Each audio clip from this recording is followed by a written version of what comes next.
Você dá esse oi. Acho que a gente já está no oi. Oba! Oi! Olá. Boa Olá. noite a todos e a todas. Eu como único homem da live, lisonjeado de estar aqui com a presença de vocês, mulheres tão importantes aí na linha de pensamento. Eu, particularmente, não sou da linha do teatro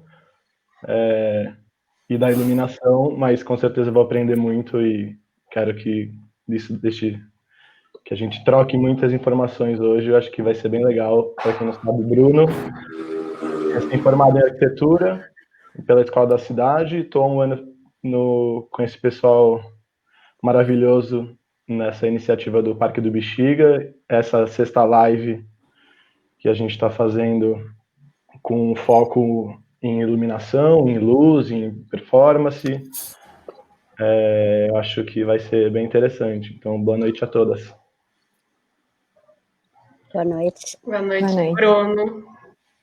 Bom, eu sou a Carila, acho que todo mundo agora já me conhece. É a segunda vez que eu estou fazendo isso da live. Confesso que não é uma posição que eu me sinto ainda muito confortável de estar na frente da cena, né? Como arquiteta cênica, eu sempre fico na coxia, que é o meu lugar mesmo. Então, mas eu acho muito bacana a gente poder fazer essa conversa de estar no parque, né? Eu sempre falo, os lives são esse momento da gente sentar sendo o parque já, com ele já acontecendo, materializando ele nas trocas e nas criações e na criatividade coletiva nesses tempos de pandemia, né? Um respiro contra todas as pandemias, não só a do vírus, né? E boa noite a todos, vai ser ótimo. Bem, eu chamo Cibele e tá escrito. É a primeira live que eu faço na minha vida, porque eu recebi alguns convites que eu estava... eu comecei a pandemia um pouco em silêncio, precisando ficar em quarentena mesmo, e agora... então é a primeira vez e eu aceitei por ser justamente um piquenique no parque, por eu me sentir nesse momento junto com vocês, sentando ali no nosso futuro parque, no parque que foi tão batalhado para existir, e que já existe nesse momento, né? Assim, nós estamos sentados nele e ele está se fazendo, então para mim é uma felicidade estar aqui com vocês. Eu entrei para a equipe do Teatro Oficina em 1990, portanto, há 30 anos atrás. Eu me formei diretora em 89, já iluminava há bastante tempo, há uns 4, 5 anos, então sou iluminadora e diretora de teatro, e entrei num dia... recebi um convite do Zé pela minha secretária eletrônica, veja quanto tempo atrás, convidando para a primeira viagem do processo do Hamlet, que foi um processo de 2 anos e que, além da gente viajar muito, a gente pode dizer que durante esse tempo a gente criou o primeiro... desse novo teatro, desse teatro que abriu em 93, 94, né? A gente abriu em obras ainda em 93, depois em 94 foi inaugurado, mas a gente criou uma nova companhia, que no começo a gente chamava de... era a Companhia Teatro Oficina Usina Zona, mas tinha o teatro comum do Hamlet, né? A máquina de Hamlet, e por isso também a gente dizia que a espada de Hamlet reabriu o teatro, e então fiquei até 2002 praticamente só na oficina, quer dizer, dedicada exclusivamente sempre gostei de ser a última pessoa a sair na madrugada, às vezes de manhã, para poder apagar a luz. E então eu participei também, digamos, da constituição da última parte da obra, que era da cenotécnica, luminotécnica e também da sonorização, porque quando a gente abriu o teatro com a estreia do Hamlet, a obra ainda não estava terminada. Acho que foram uns 12 anos, e fiz 50 anos agora fazendo bacantes e afinando Pimbim na fita Heller, né? Eu achei muito coerente isso na minha vida, que no dia que eu estava completando 50 anos, eu estava pendurada numa escada, afinando Pimbim com fita Heller, né? E é isso. Também dirijo uma companhia que chama Companhia Livre, que tem 20 anos. E dou aula na USP. Dou aula Estava dando aula até agora, né? Estava numa banca de mas dou aula de iluminação cênica e encenação nas artes cênicas. E tive a honra de ser orientadora da Lúcia Galvão nessa dissertação sobre a qual ela vai falar aqui, e trabalhar com a Cíntia também, com a Carila, e agora conhecer Bruno e tudo. É isso. Saudade do meu barracão, da minha casa, uma saudade imensa. Eu tenho esse tempo de isolamento, de ficar sozinha, parece que tudo que é fundamental na sua vida grita, aumenta, e aquilo que não é fundamental parece que você pode jogar fora, não é importante. E esses últimos 100 dias eu vou dizer que eu sonhei com o Zé, sonhei com Caterine, com Marcelo, com Camila e com Pascoal, e muita saudade e desejo de voltar para que eu considero minha casa, meu barraco. Muita saudade mesmo. Isso. Vai, meninas, uma das duas. Eu posso ir, que daí a Lúcia já emenda. Eu sou Cíntia, eu moro aqui no Bexiga há 3 anos, e eu também faço parte do Coro de Luz na Oficina. Eu entrei na Oficina pela Universidade Antropófaga, na segunda edição, em 2015, e desde então vim acompanhando o nascimento do parque e vendo como a luz tem tudo a ver com isso, como se relaciona com aquele terreno do lado. Essa também é minha primeira live, então acho que não podia ser melhor do que com o parque. É isso. Acho que só a Carila já fez uma, porque de resto todos iniciantes. Mas o meu nervosismo não diminui. Lúcia? Bom, boa noite, gente. Um prazer, e fiquei muito feliz com o convite.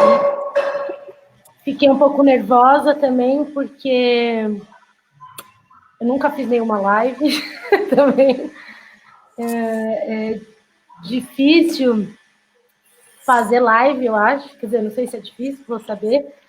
Mas eu fiquei muito feliz porque vai ser uma chance que eu vou ter de compartilhar a minha pesquisa de mestrado com vocês, e é uma pesquisa que, no final, ela se somou a essa luta pelo parque, que já existe. Estou feliz, gostei como a Cibele falou, a gente já está aqui, a gente já está conversando. Eu olho para ele todo dia, porque ele fica no meu ateliê, eu tenho uma maquete do parque, então, para mim, ele já é uma materialização também. E eu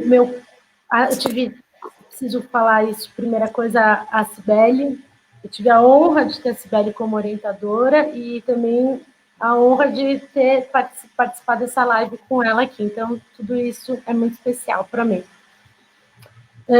Eu tive um contato com o Teatro Oficina primeiro em 2006, que eu entrei para fazer a luz da banda, da gravação do DVD dos Sertões.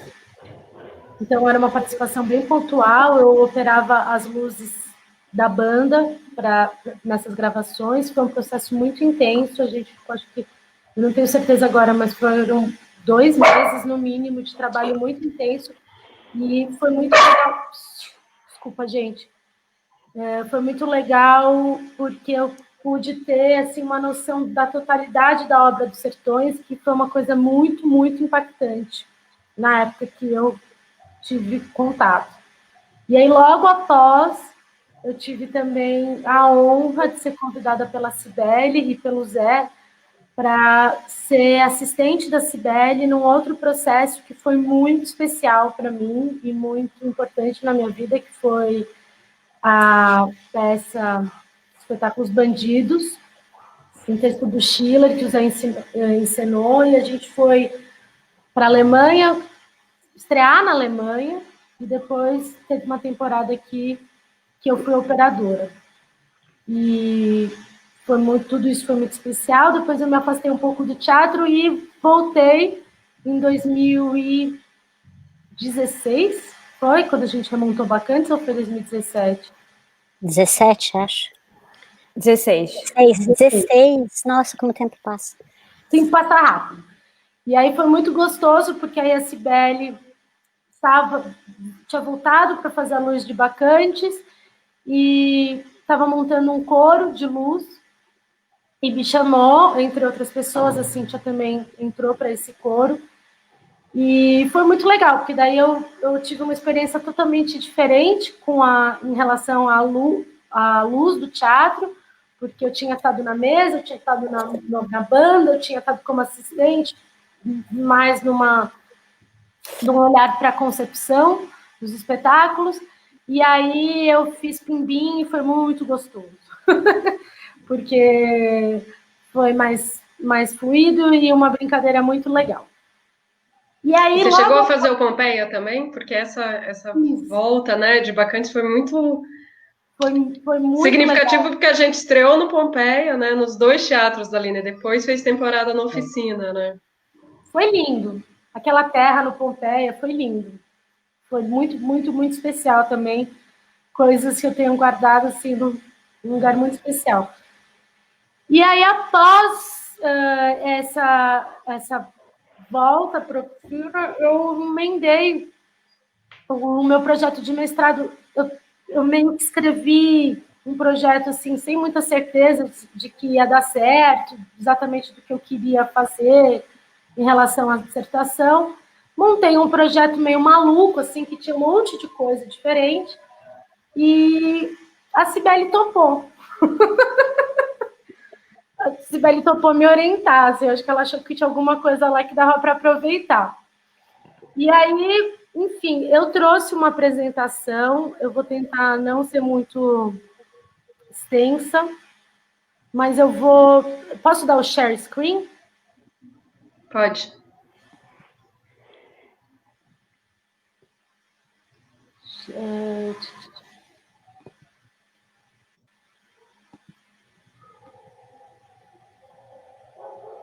Tá dando certo? Acho que agora vai. Tá. Vocês estão conseguindo ver? Uhum. Tá, eu não tô vendo vocês, qualquer coisa vocês gritam. Então, eu vou falar um pouco sobre esse projeto, que é o Arco-Íris da Felicidade, como acabou virando o nome dele, e eu vou tentar contar brevemente para vocês como que eu cheguei nesse projeto, qual que é a história, que é um pouco a história do meu mestrado. Então, eu vou falar um pouco rapidamente dos antecedentes, que são uma série de intervenções que eu realizei na cidade de São Paulo entre 2004 e 2008. A primeira foi essa obra, que foi um canteiro de obras que eu instalei na frente do Jardim de Esculturas do MAC, que na época funcionava na cidade universitária. Ah, esqueci de falar isso na minha apresentação. Eu sou formada em artes plásticas pela USP, e a minha a história dessas intervenções começaram mais dentro desse campo, das artes plásticas, das intervenções urbanas, e aí eu fui entrando na luz. E esse canteiro, eu peguei esse canteiro, que era um canteiro que tinha, sei lá, 17 centímetros de largura, onde seria impossível ter uma obra, e eu tinha uma hipótese, porque na época São Paulo tinha muita obra de trânsito na cidade, e a minha hipótese era que se eu montasse um canteiro de obra lá, ninguém ia perceber que era totalmente surreal ter um canteiro ali, porque não tinha nem como ter uma obra ali, com a largura que tinha o canteiro. E, de fato, eu montei e ficou, acho que 10 dias lá, e ninguém percebeu. Só que eu não consegui ligar, porque eu tinha feito um gato com o pessoal do DCE e boicotaram o meu gato. E aí a coisa foi indo, eu também era bem júnior na época. E aí eu decidi que eu ia ligar no dia que estava tendo uma vernissagem lá no MAC. E aí, quando eu cheguei para ligar, o pessoal da guarda universitária já estava tirando o trabalho. E aí, depois a Esther, que era, na época, a diretora do MAC, me chamou para remontar. Eu fiquei meio na dúvida se eu montava ou não. Eu perguntei para o Fajardo, que era meu professor na época, ele falou, monta, tira as fotos, é um fantasma, não é mais o trabalho, mas para você... Depois isso vai ser material para você pensar. E aí, isso foi... 2005, no mesmo ano, nessa época, eu já estava envolvida com luz, porque eu estava participando na Casa 1 do grupo de pesquisa do BR3, do espetáculo do Teatro da Vertigem, que o Guilherme Bonfante era iluminador, e até estou falando disso porque ele vai ter uma importância muito grande na minha formação e nesse mestrado. E aí eu fiz esse trabalho que chamava O Homoerotismo no Modernismo Brasileiro.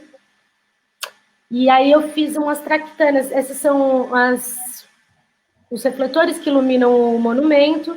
Eu fiz umas traquitaninhas com gelatina e papelão que a gente encaixou. A gente montou muito rápido o trabalho. E fiz esses flyers que eu distribuí na rua.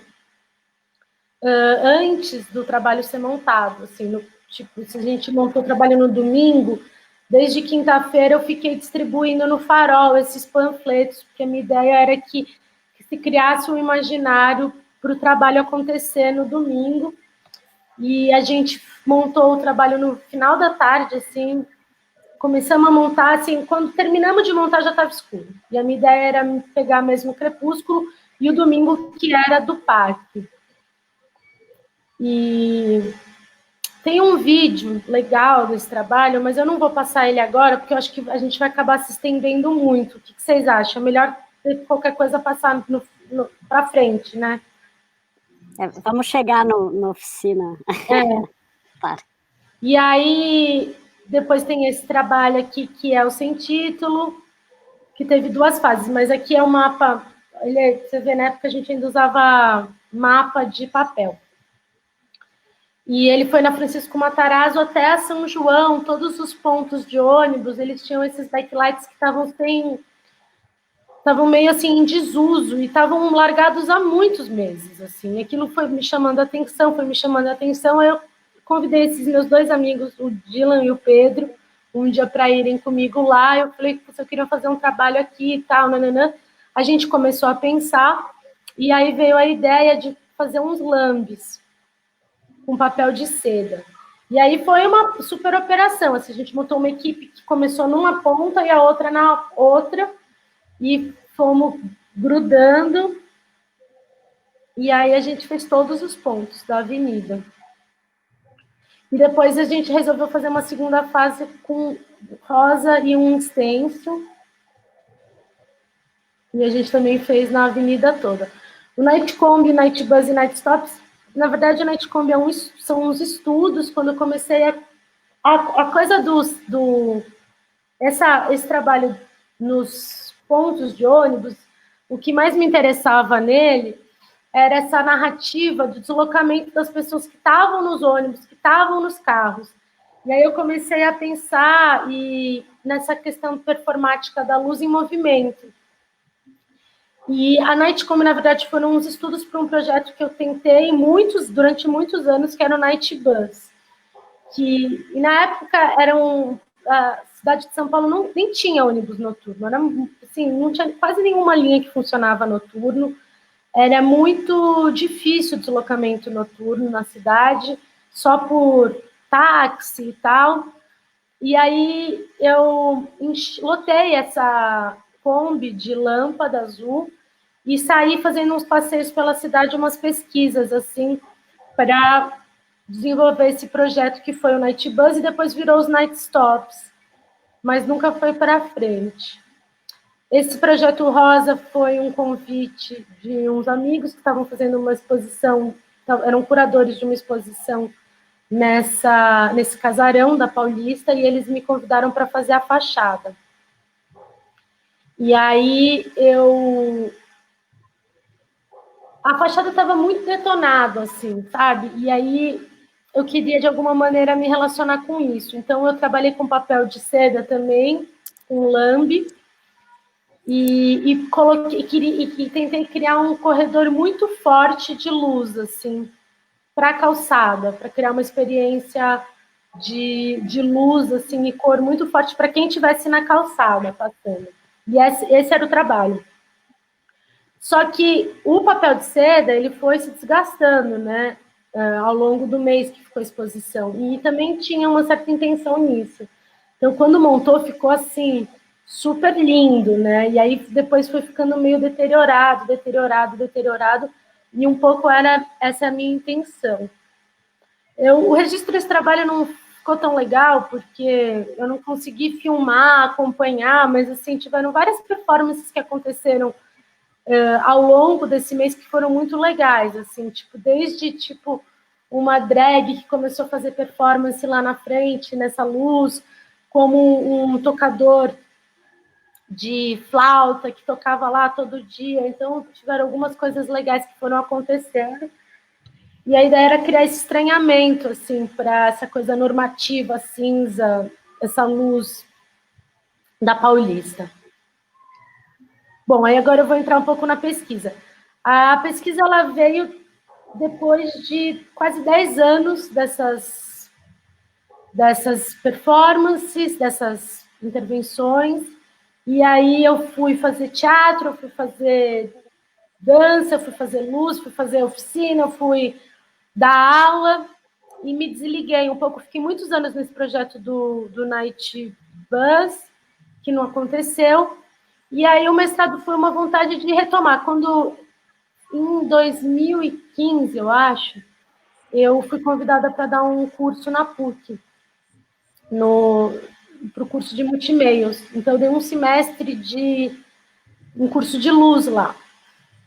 E quando eu montei esse curso, eu tive que estudar pra caramba, tal, e aí eu comecei a ler umas coisas que me deu vontade de estudar, e me deu vontade de mexer nessas coisas. E uma das chaves era o Gui e a experiência com o BR3, que tinha sido uma coisa muito transcendental.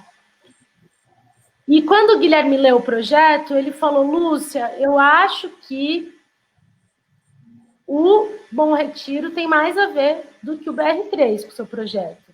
E eu não entendi isso direito. Na época, eu acho que eu estava muito... Demorou 6 meses, eu vi uma palestra da Eleanor e, de repente, fez plim tudo na minha cabeça. E aí, o projeto, eu acabei pegando o Bom Retiro. Eu pus Guilherme Bonfante a chave da cidade porque, dentro da dissertação, tem uma compilação de depoimentos que a Beth Nespoli recolheu no doutorado dela, que ela fez um doutorado sobre a recepção do público no Bom Retiro.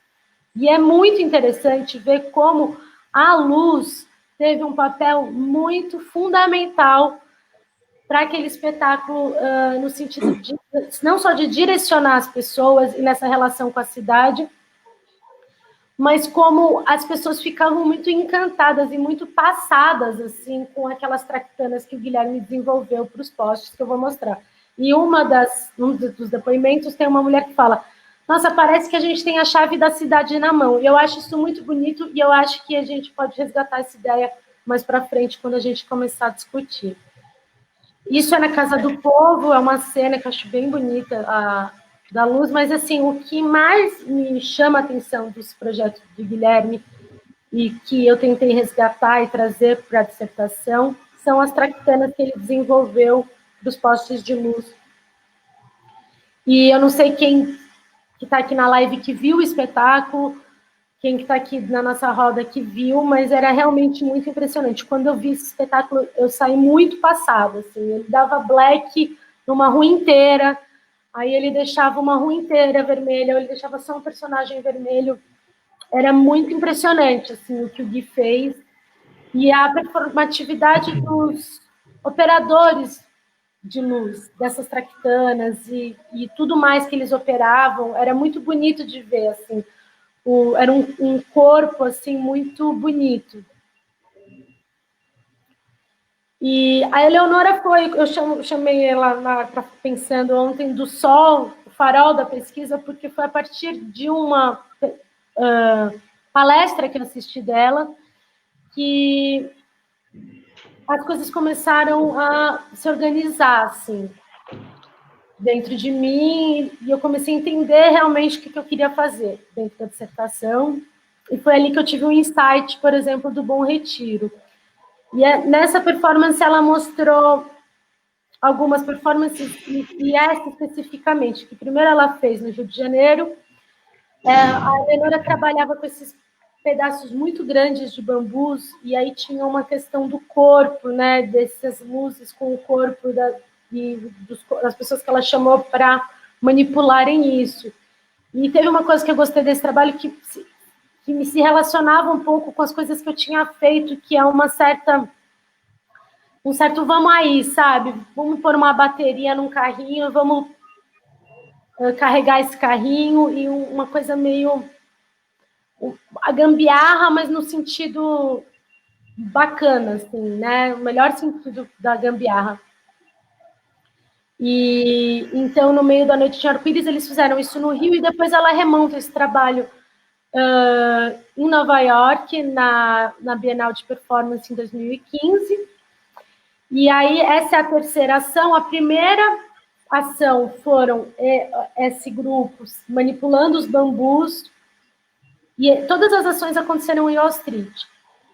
E eles manipularam 9 da manhã, assim, num momento assim, super busy, de gente indo trabalhar e tal, e eles dançando com os bambus e tal. Depois, ao meio-dia, eles estendem esses bambus, eles fazem uns varais gigantes com um monte de fitilho dourado. Ao meio-dia, assim, só a pino.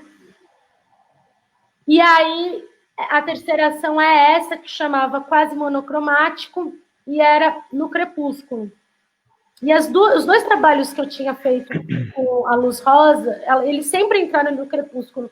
E aí, ali já me deu uma coisa assim, nossa,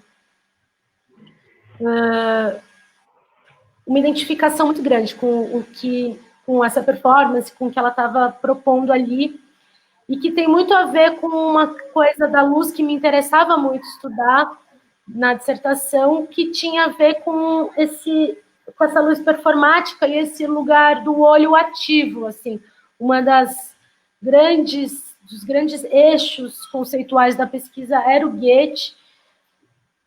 E aí ela vai brincando assim com essa coisa da percepção do olho, tanto nesse momento de crepúsculo, quanto, por exemplo, nesse que essa performance ela começa de madrugada, e eles entram o alvorecer com esses mesmos bambus, só que eles estavam enrolados com uma lycra que estava remetendo às paletas do Rótico.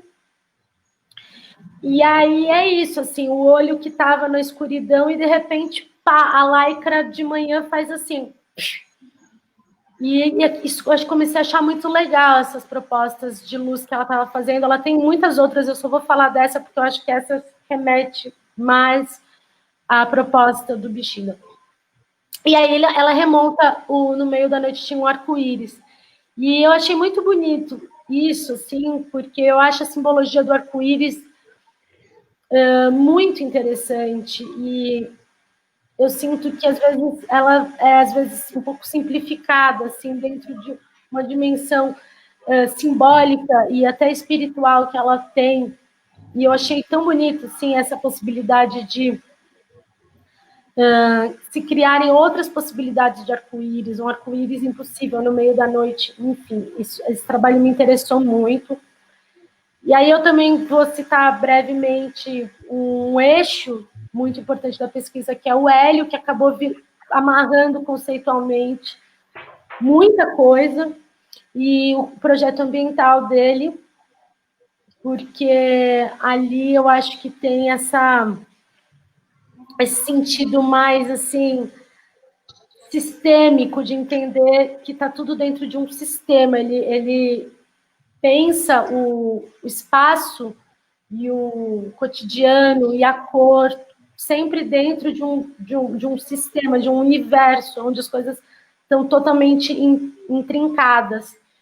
E eu trouxe essa referência do Bólido de Fogo, porque é uma referência que entra no projeto do Bexiga, e que eu acho muito, muito maravilhoso esse trabalho do Hélio, e onde ele realmente radicaliza, assim, essa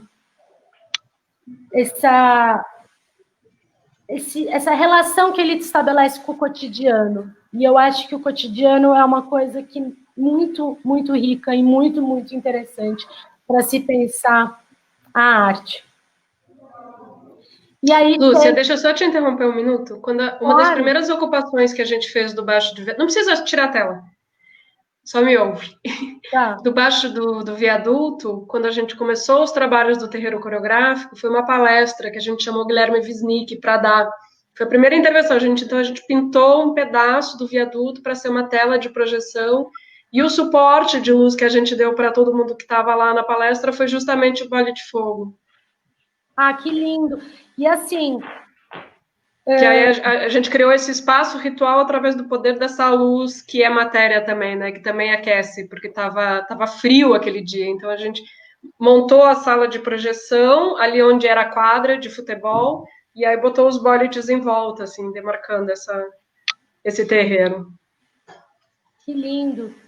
Eu acho que eu vi alguma coisa disso depois, porque, enfim, aí chegou no Bexiga. Como que eu cheguei no Bexiga? Bom, já tinha chegado no Bexiga faz tempo, mas como que eu cheguei nesse projeto específico?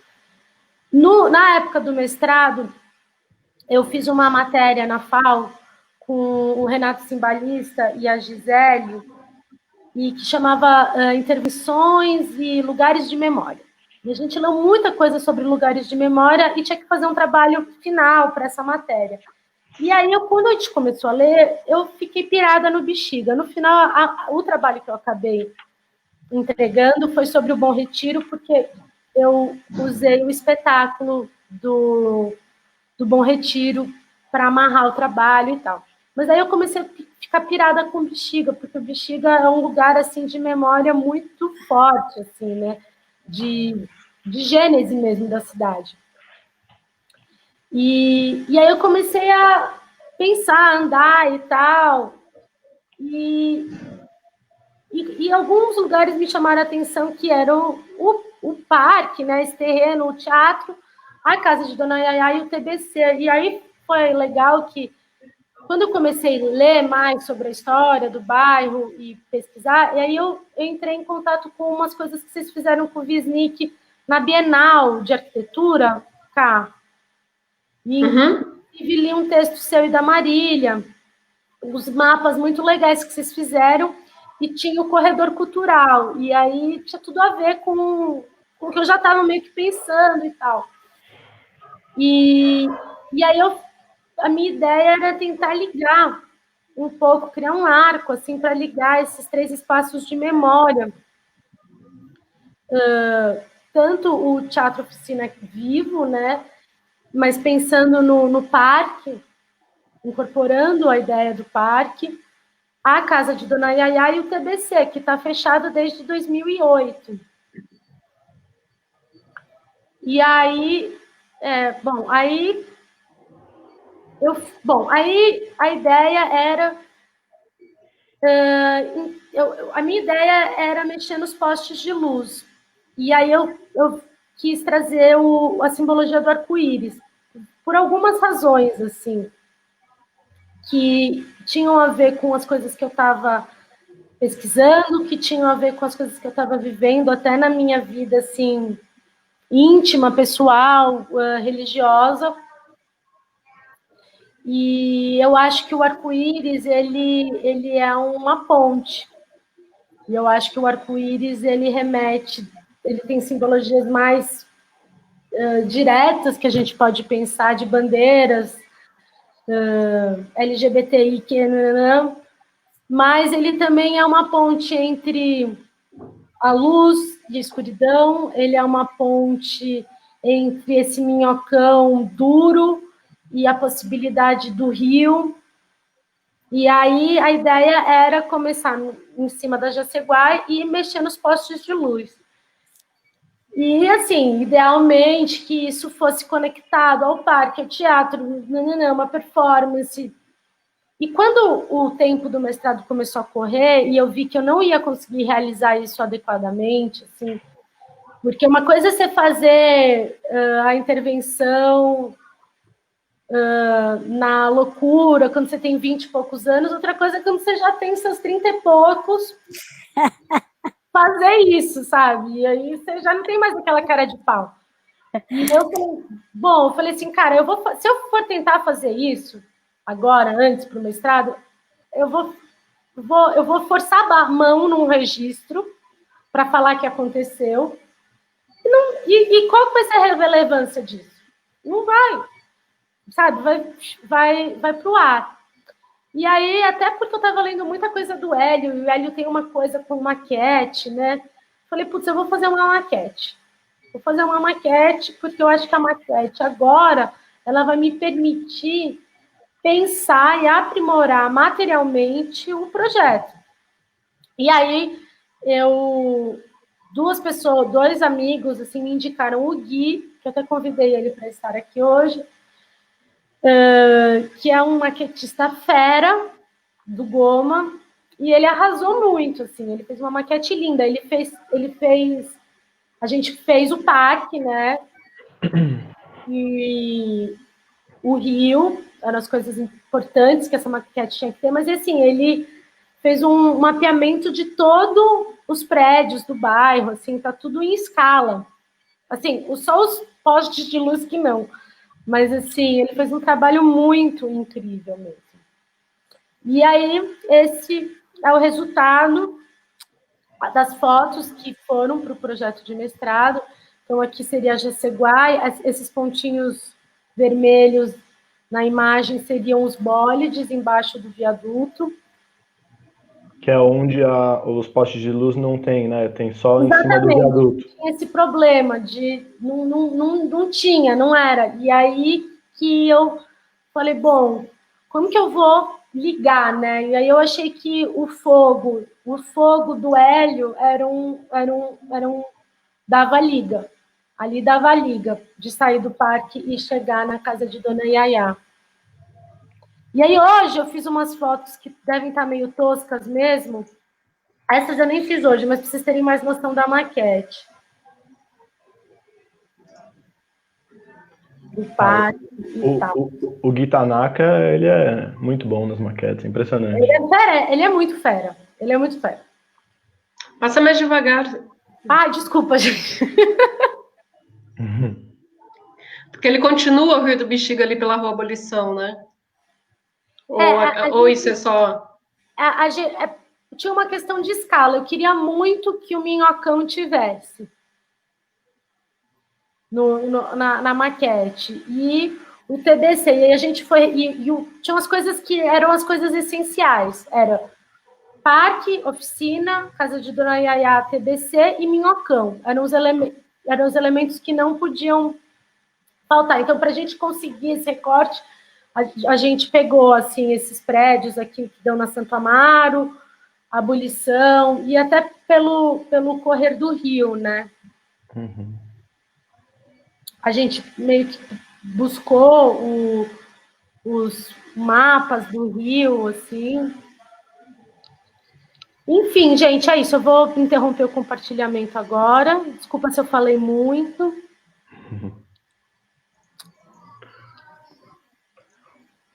Foi muito lindo. inspirador, ver o que você mostrou.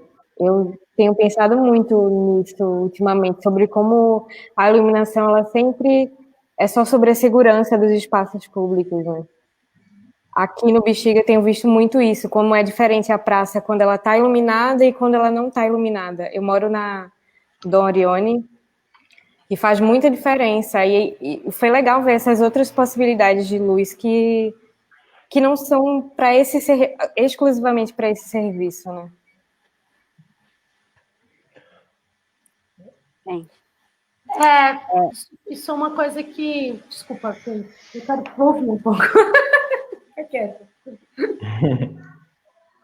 Não, acho que tem um pouco do lance que eu acho bonito. Inclusive, eu fiquei pensando nas relações que esse trabalho tem com seus trabalhos anteriores, porque eu fiquei imaginando a sua intervenção dos pontos de ônibus embaixo do Minhocão quase como uma extensão que chegasse nesse arco-íris, sabe? Isso, óbvio, que tem um hiato de mais de 10 anos, mas quase que esse eixo leste-oeste que a cidade criou, óbvio, muito perverso e que arrasador no sentido de urbanização do bairro, que ignorou várias realidades e pré-existências, segregou espaços, gerou inúmeros problemas, que acho que tem uma forte evidência no Bexiga e ao longo do Minhocão inteiro, e eu fiquei imaginando quase como se fosse uma continuação desse trabalho que chegasse nesse arco-íris e fizesse essa ponte, sabe? Tipo,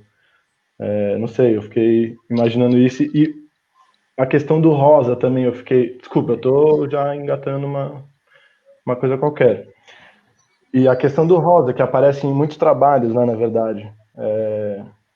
Tanto no homoerotismo do modernismo brasileiro, que eu acho que é muito importante, assim, e acho que, na verdade, é bem atual essa discussão, visto as derrubadas de monumentos nas manifestações, etc. E como você pontua isso, né, e um pouco nessas... destrói essa imagem da virilidade dos bandeirantes e eu fiquei imaginando também, eu fiz um pouco relação com a exposição que você cita do Yves Klein, do Vazio, acho que é Vazio o nome da exposição, que inclusive não aconteceu, a ideia que ele queria fazer de iluminar o obelisco, né? E ele retira as obras. Então, no museu, na verdade, não tem nada, e as obras todas estão meio fora nessa atmosfera azul que ele cria. Então, você entra com um drink azul, etc. E que dá não sei, que dá essa sensação de que, assim como o Hélio falava que o museu é o mundo, né? Tipo, acho que a ideia do teatro ser o mundo também é significante, sabe? Nesse sentido de a cidade é conflituosa de fato, é imprevisível, e é isso que torna ela interessante. Acho que inclusive a gente está sofrendo muito pela falta desse espaço público agora na pandemia. Não sei, levantar essa bola para você da relação do rosa, dessa relação atual que os seus trabalhos anteriores têm atualmente, que eu acho bem bonito, assim, na verdade. Eu queria complementar uma outra coisa que me chama a atenção, que é esse eixo que você falou, né? Lá do Minhocão, que é o mesmo, né? O mesmo rasgo, a mesma destruição que divide a cidade, que se conecta nesse lapso de memória também de trabalhos de 10 anos atrás, e que é um eixo que a gente descobriu durante a Bienal, justamente nesse trabalho com o Guilherme Wisnik, né, de ocupar esses vazios, porque a gente entendeu de outro jeito. A gente entendeu que o vazio causado pela especulação imobiliária do Grupo Silvio Santos no terreno é o mesmo vazio desses debaixo do Minhocão. Então, portanto, eles são um terreno só. Então, o parque se estende. E aí a gente foi fazendo isso que você fez, buscando as memórias desses vazios no bairro.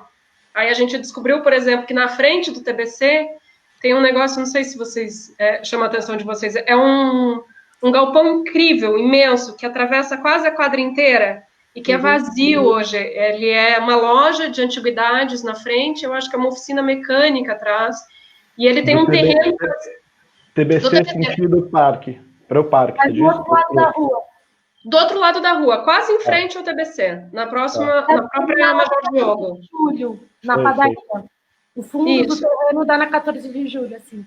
Ele corta essa quadra imensa, né, que são esses loteamentos do Bexiga, e tá completamente vazio, e poderia muito bem ser, por exemplo, um centro de memória do teatro do Brasil, né? Um lugar para... Então, a gente tinha essa ideia também no projeto da Bienal, a gente ia se conectando com os vazios, assim como teve a conexão com a memória, a conexão com a luz, e tem também a conexão com o verde, né? Sim. Que, querendo ou não, se você faz... Fala, desculpe.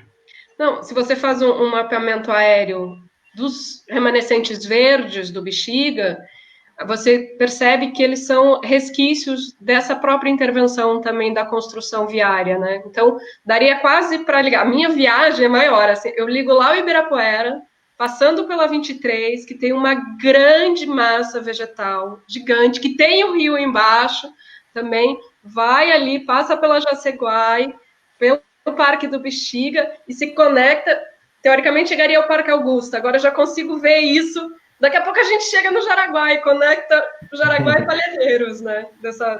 Vai até o Teste Pompeia facilmente, né? E é bom porque a luz dá essa possibilidade dessa experiência também, né? Acho que no seu trabalho você tem essa criar estados de cena com essa luz urbana, né? Que não é só uma luz rígida. E ela tem uma transitoriedade também, eu acho que os trabalhos, assim, sabe? Eles são trabalhos que eles são performances, porque eles não são estáticos, né? Não é uma proposta de transformação. A escolha, por exemplo, nos backlights do papel de seda era um pouco isso, assim, sabe? Porque a responsabilidade de você... Como a Eleonora diz, né? A rua não é suporte de nada, a rua é sistema. Então, você está entrando num sistema. E a responsabilidade de estar na rua é muito gigante, né? De você fazer uma proposta. Então, a ideia, por exemplo, dos pontos de ônibus era ser uma proposta imaginativa para aqueles lugares, assim, sabe? Propostas de imaginação para os espaços, mas não fixas. Até o trabalho do parque, eu também não imagino uma estrutura muito fixa para essa intervenção nos postes, assim, sabe? Mas uma coisa mais performática mesmo, assim, sabe? Que pudesse criar esse espaço de imaginação associado a uma performance, a tudo que faça sentido, que agregue sentido para isso, né, que a gente quer, que no fundo é o parque, que é a ocupação desses espaços, essa reinvenção desses espaços, mas não uma coisa estática para sempre, rígida, sabe? Todos os trabalhos sempre tiveram um pouco essa conotação. E eu queria agradecer pelas leituras, assim, é muito legal. E para mim também tem um sentido muito particular, especial da minha trajetória pessoal. Para mim é muito simbólico, sabe? Terminar essa trajetória nesse trabalho, nessa proposta do parque, assim, sabe? Tem um sentido enorme para mim, que se remete, sim, aos espaços vazios do Minhocão lá de trás, se remete à minha vivência no teatro, se remete à minha vivência na Umbanda, sabe, assim, tem muita coisa. Enfim.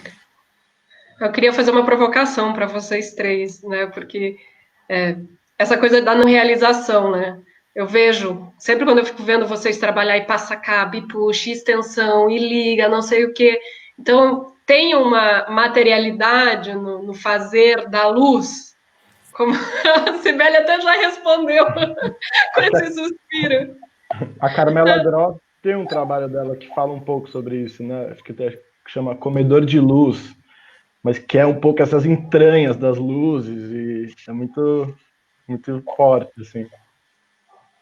Se a gente consegue pensar, só para concluir, consegue pensar esse projeto do parque como essa universidade também. Então, e aí quando a gente vai pensar essa luz do parque já expandida para o entorno imediato do urbano, como a gente dá suporte para que não tenha esses suspiros, né? Para que isso não seja um entrave à experimentação, mas que seja um incentivo. Uhum. Bem, não, são muitas coisas, né? Eu não sei, eu posso partir dessa provocação e talvez, então, voltar a falar, talvez, da relação entre, digamos, a luz da oficina e das obras da oficina para a luz do parque, porque talvez minha vivência seja diferente, porque eu sou, antes de tudo, uma mulher de teatro, né? Toda a minha relação, tanto com a cidade, com Bexiga e com a arquitetura, vem através do teatro oficina. E é uma provocação, porque, de fato, eu peguei um trabalho muito pesado, principalmente antes de ter luminotécnica no teatro, quer dizer, a gente precisava passar cada cabo, não tinha sequer as linhas e a gente pegou terra arrasada, a gente tinha, não tinha sequer luz elétrica, na verdade, porque a gente tinha uma caixa de 20 amperes da obra. Antes, imagina, iluminar o teatro oficina inteiro com o Hamlet, a gente podia chegar a 20 mil watts de potência. Nossa, sim. 20 refletores. Caraca! Né, pensando na quantidade de luz que tem hoje, e ao mesmo tempo essa ideia do mais luz, mais luz, mais luz, o que era, e a luz do Hamlet, que é uma luz muito... eu era também assistente de direção, então eu sabia cada passo da peça, fazia um caderno de direção, então a gente tinha ali... uns colortranzinhos minúsculos de 300 watts fazendo uma geral na pista, 2 contraluzes, utilizando essa ideia do teatro de Hamlet, do teatro do rei, 5 focos e uma mesinha de silentoque, assim, dessas que você vai tirando e pondo os tomadas, e o que fazia a grande diferença? Só por isso que eu estou falando sobre isso, porque era minúsculo, não tinha energia elétrica para fazer uma luz com mais potência ou mais refletores, a gente não tinha dinheiro, não tinha nada, foi um momento muito da menor grandeza, né, do teatro, do oficina, mas com um empenho e uma força humana gigantesca, uma força humana e de potência criativa gigantesca, que conseguiu abrir o teatro antes de finalizar a obra. Mas o que tinha? Tinham os 4 pimbins e os pimbineiros. E eram pimbins, porque hoje não são mais pimbins, depois passou a ser Locolite, depois refletores de 1000, de 2000, diante de toda... Era tão pouca luz e o olho acostumava tanto que o pimbim fazia efeito, né? Um pimbim tem 50 watts. É uma coisa assim, 50 watts por 36 volts, no final dá os 300 watts, é tipo uma lanterna. É muito pouca luz. No entanto, para o olho, essa é a loucura. Para o olho, não tem mais luz, menos luz. É relação, assim como som, né? O que interessa não é o volume em abstrato, nem a quantidade de luz, nem a relação com as cores. Tudo se transforma diante da relação, do contraste. Se eu venho do escuro, eu posso me ofuscar com uma vela e assim por diante. Então, apesar de ser muito pouca quantidade de luz, a gente tinha um roteiro de pimbim que tinha, tinha alguma coisa como quase 500 movimentos. E era um roteiro muito preciso, assim, de cai a coroa no chão, os 4 pimbins vão para a coroa, e aí vai falar, aí eles vão um para o rei, um para o... E o que fazia a luz do Hamlet era essa ideia da mobilidade, ou seja, uma coisa que é simples e móvel, e que, portanto, permite que os atores façam o que quiserem, vão para onde quiserem, que eu tenho ao mesmo tempo a possibilidade de ligar uma luz que é pública, que ilumina o teatro todo, que acende o aqui e agora, que diz, estamos aqui agora, é Hamlet, mas é São Paulo, é Hamlet, mas é Teatro Oficina, e estamos falando ao mesmo tempo da peça, do Shakespeare e da história desses personagens, mas estamos falando aqui do que se passa hoje e da relação política entre esse teatro que se faz e a cidade. Isso era muito presente num jogo muito simples, exatamente porque não tinha equipamento, não tinha nada, imagina, uma mesa de 12 canais no Teatro Oficina. É uma coisa, assim, impensável hoje. Mas a luz conseguia dar conta da trajetória da peça porque tinha alguns planos, embora fossem poucos equipamentos. É essa luz pública, aberta, que ilumina o espaço todo, que tem cara de geral de serviço, que ilumina a plateia e bota todo mundo no mesmo lugar. Eu não tenho uma luz especial para os atores em relação ao público. A gente acende a luz e diz, estamos aqui agora. Isso na história do teatro é uma coisa, porque se apagou a luz da plateia pela primeira vez em 1876 na Bayreuth, com as óperas do Wagner. E em 1911, o Meyerhold acende de novo a luz da plateia.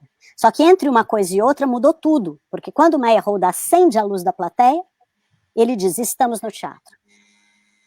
E esse teatro é político. E a ação não depende só nem do autor nem dos atores, mas depende da plateia. Isso à beira da Revolução. Então, tem uma questão aí política mesmo, de pertencimento da plateia, dos atores e da cena, do que é ficção e do que é a realidade num mesmo plano, em que tudo acende, eu digo, estamos aqui agora, e o continuar da história e da ação depende de todos nós.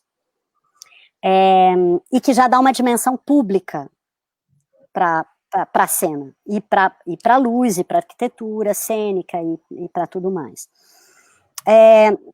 Aí tinha um outro plano do embate, né, do conflito entre Hamlet eu estou falando dessa luz porque foi a primeira, mas também porque eram em obra, também eram vir a ser, porque ainda não tinha luz no teatro, assim como a gente está pensando esse futuro, esse vir a ser da luz do parque,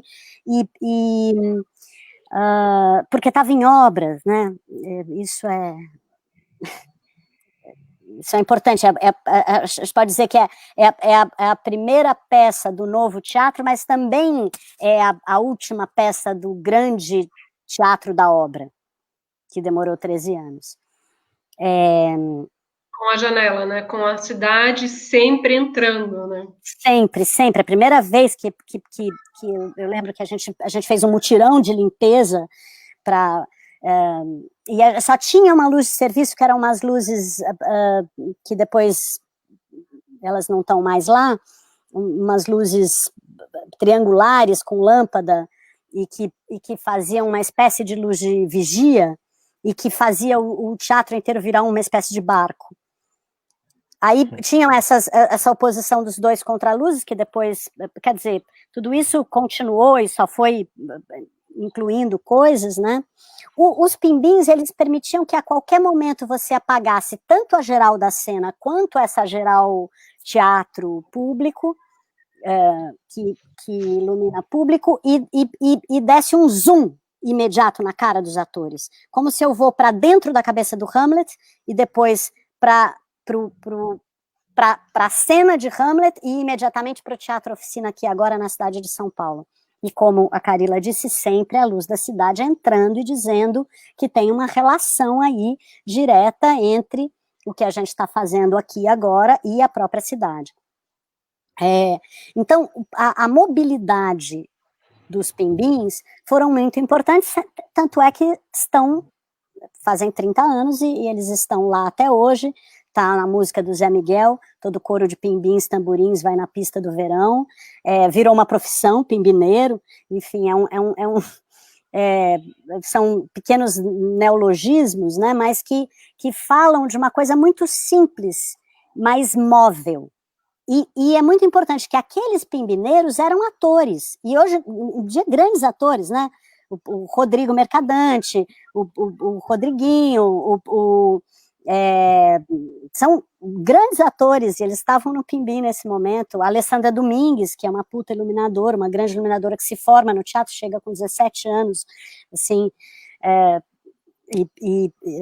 se formou ali. Então, tem essa relação. A outra é um caso que quando eu entro num ônibus para ir para São José dos Campos, eles tinham ensaiado 2 dias sem mim. Eu cheguei do Rio de Janeiro, onde estava fazendo uma luz lá, e a gente foi para São José dos Campos para fazer uma leitura, a primeira leitura do Hamlet. Depois foram 2 anos viajando e fazendo a peça. E eu cheguei lá, tinha um teatrinho, um auditório pequenininho, aí você disse assim, bem, faço um contraluz, uma luz de frente e tal, começa. De repente, começa o Zé a gritar no meio da plateia, luz, luz, luz. Lógico, porque a plateia não tinha luz, e eu tinha acabado de chegar, não conhecia ninguém, eles estavam ensaiando 2 dias, sei lá, e aí eu assim, saí correndo, peguei um PC, um sapão, assim, os sapão são uns refletores antigos do Giancarlo, feitos que não tem espelho, é uma espécie assim, só para dizer que ele é jurássico, assim, ele é praticamente uma caixa com uma lâmpada dentro. E aí, peguei e saí correndo atrás do Zé, me queimando toda naquele refletor, iluminando ele, a plateia, então, esse princípio da luz móvel, que pode seguir e abrir, que também é performática, mas que pode ter, em alguns casos, um roteiro muito preciso, ou pode ser um jazz de luz, como era Bacante, enfim, que a gente tomava ayahuasca para fazer a peça de 7 horas, um rito, e eu sentava na mesa e cada dia era de um jeito. A mobilidade e o fato de ser alguma coisa que possa ser simples e móvel, e que pode ser complexa se quiser também, mas se não quiser ser complexa, se quiser inventar uma cena agora à tarde e à noite a plateia vai ver, é possível, sem ser uma tarefa hercúlea sempre. Pode ser se quiser, mas se quiser inventar no meio da peça alguma coisa que é um novo fim para aquela peça, aquilo é possível de ser manipulado com uma flexibilidade e com uma presença do humano na frente e junto com a técnica.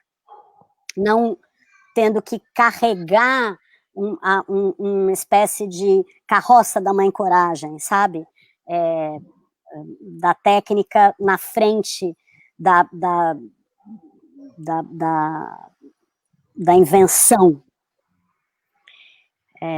Isso é uma coisa. A outra dessa cena, né, da minha primeira luz, que nem era na oficina, mas essa ideia de pegar um refletor e sair correndo atrás do ator e iluminando a plateia, aí eu joguei a luz para o teto e rebateu para a plateia inteira, então imediatamente, porque acho que imediatamente a plateia estava iluminada sem estar ofuscada, porque essa é uma questão, a plateia precisa ver tudo, mas se ela estiver ofuscada ela não vê a cena, então é um jogo entre rebatimento, luz que ilumina a cena e a plateia, botando todo mundo no mesmo tempo e espaço. A outra coisa que já é uma relação com a iluminação pública, o fato que eu talvez tenha iluminado muito mais plateias e formas de iluminar público do que só cena.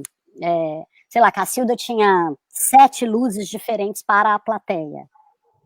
Uma de frente, em que a plateia era ator, uma de trás, uma de cima para não ofuscar, uma outra que vinha de lado, uma colorida, e eram todas luzes específicas só para a plateia, além sempre dessa luz que você acende e diz, estamos aqui agora, estamos todos juntos, isso é teatro, mas é política, tem ficção, mas o que importa é a realidade. E isso tinha a ver com a primeira sensação que eu tive quando eu vi As Boas, e que, acho que é 90, 91, lá no Centro Cultural São Paulo, a estreia das Boas. Primeira vez que eu vi alguma coisa do Zé, a gente conhecia a história do Oficina até os anos 70 e nunca tinha visto. Quer dizer, eu já frequentava a oficina, já tinha entrado na obra, tinha visto leituras, acordes, etc. Mas a primeira vez que eu vi uma peça inteira, e eu nunca tinha visto. Nos anos 80 era muito formal, né? As luzes, muito, muito lindas, muito técnicas, mas sempre muito formal e justamente apartando a plateia e a dimensão pública do aqui e agora do teatro, da cena. É como se a cena fosse uma ficção, onde eu sento, apago a luz e eu entro, como no cinema, numa ilusão, que me conta uma história e foi. E quando saio eu digo, ai, que bom, eu vi uma história, eu não estou implicada, eu não estou politicamente implicada, eu não estou como cidadã implicada, como ser político implicado. E quando eu vi As Boas, o Zé, eu nunca tinha visto alguém falar, eu e toda a minha geração, falar direto para a gente, olhar e dizer, olha, nós estamos falando aqui da relação entre Madame e As Boas e as empregadas, estou falando de Casagrande Senzala, eu estou falando da desigualdade desse país que está expressa na casa de toda a classe média para cima.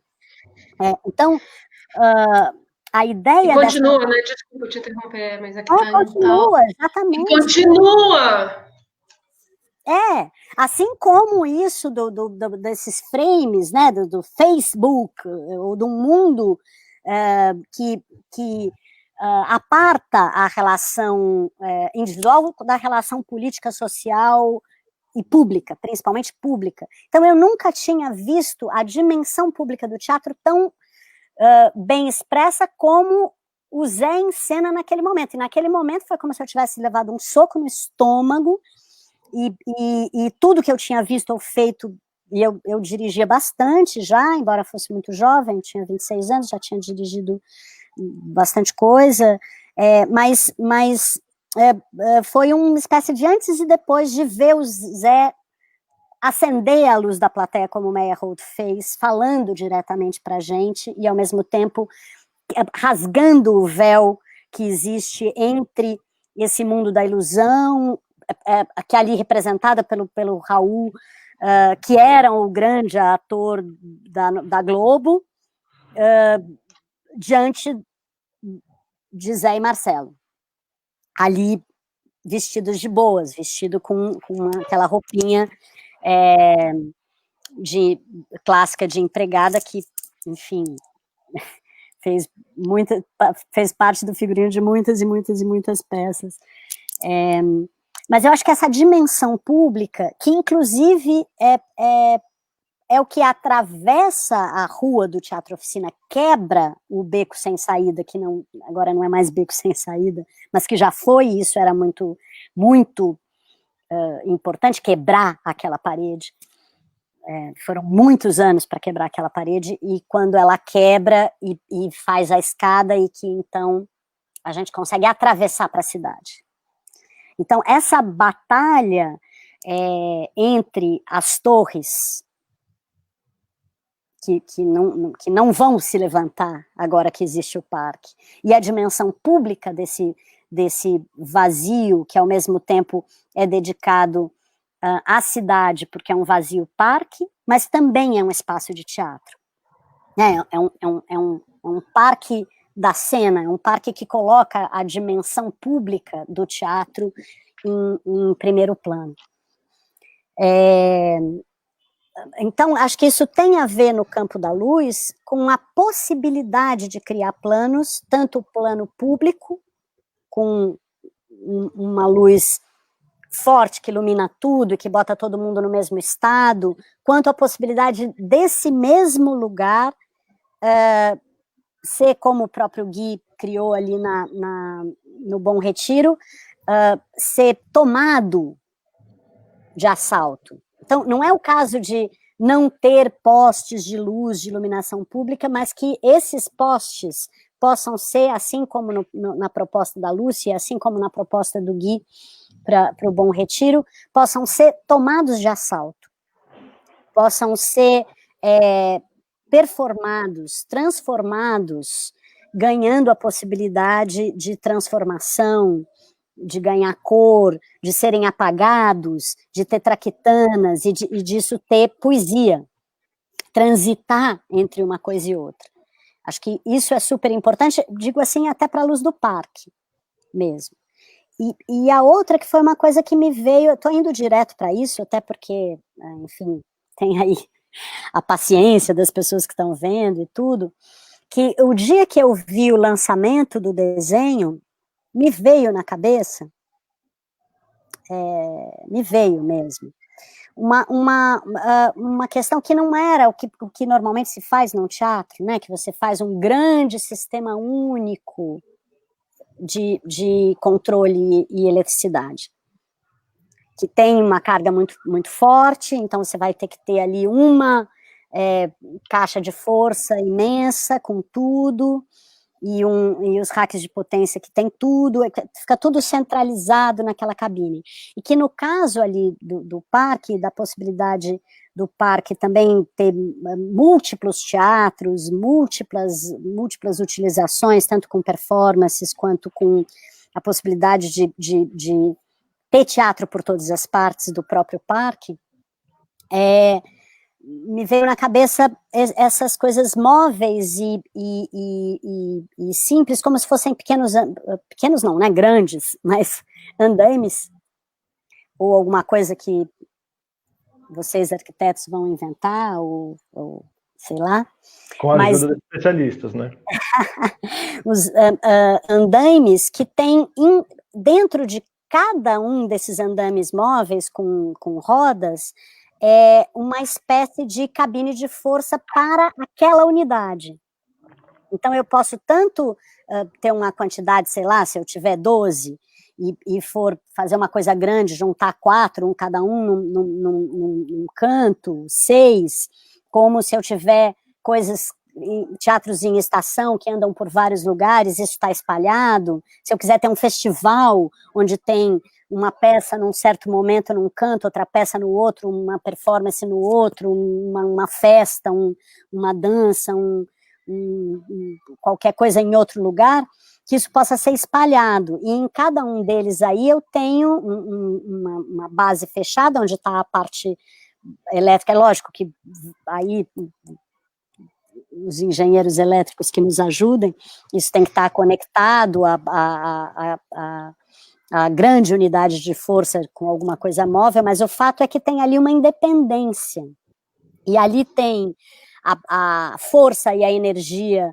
para aquela unidade, para aquele andaime de 5, 7 metros de altura, para uma certa quantidade de refletores que se coloca ali ou no chão, mas que vai estar conectado e ligado àquela central, uma pequena mesa de luz independente, que você pode ligar junto ou não. Mas assim eu posso ter 12, estou chutando, né? Tô só, porque me veio assim, e como eu não sou exatamente técnica, porque minha formação não é técnica, minha formação vem da direção, eu cheguei na técnica penando, né? Queimando muita lâmpada, inventando, e ainda mais, enfim, era tudo analógico, agora é tudo digital, mudou tudo. Eu não sou, eu sou técnica, mas não sou uma grande técnica. Não é a minha...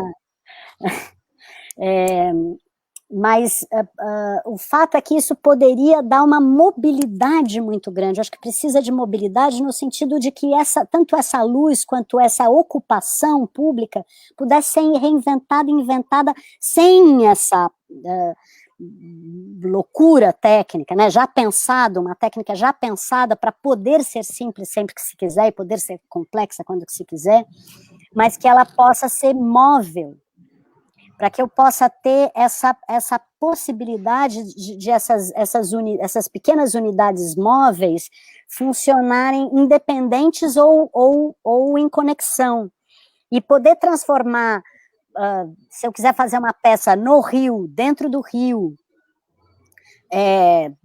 no canto, na parede, embaixo da escada, no espaço inteiro, em cada patamar, que cada canto e o todo possam virar lugares tanto de cena teatral como de cena pública, quanto de mil possibilidades de utilização pública do espaço, mais móvel como o teatro é.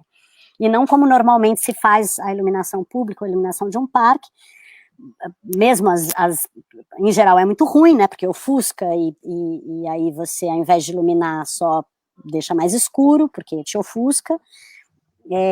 Mas mesmo as grandes luzes públicas, elas não são feitas para ser de um jeito num dia e no outro jeito no outro dia. Elas são pensadas para serem fixas. E eu acho que aqui, você pensar que é móvel e facilmente transformável de um dia para o outro é muito importante. E também que deem essa relação entre a cena e o público, essa dimensão cênica, espelhada e que se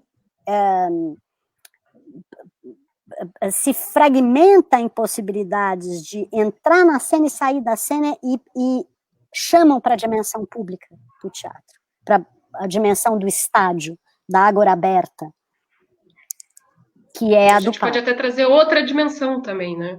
Uhum. Que é a dimensão do parque, do verde. Exatamente, exatamente. Né? Exatamente. Ao invés de rebater no teto, você rebate no verde. E aquilo ilumina de baixo. Assim como a luz, quando a gente fez o Hamlet lá no Rio de Janeiro, na casa da... Como é que era? Foi no Parque Lage. No Parque Lage. E tem a piscina, a gente fez uma pista de madeira em duas direções, fazendo um X em cima da piscina, e a questão era iluminar a piscina. Na época a gente usou farol de carro, e aí com resina, joga dentro da água e acende, e aquilo então rebate e reflete aquela luz que vem debaixo da água toda, por tudo.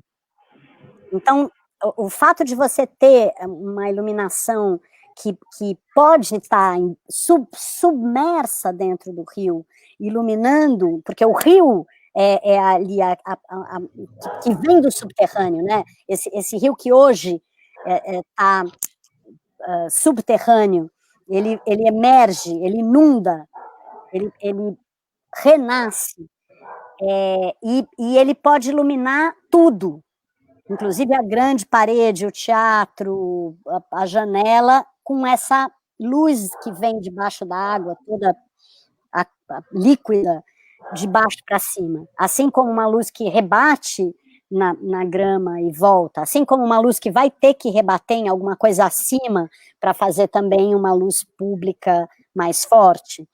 E essas traquitanas que podem, sem ter que desligar, porque é sempre uma questão ligar e desligar a iluminação pública, né? Você pode ter uma traquitana que você dá um BO, ou você muda a cor, ou você, enfim.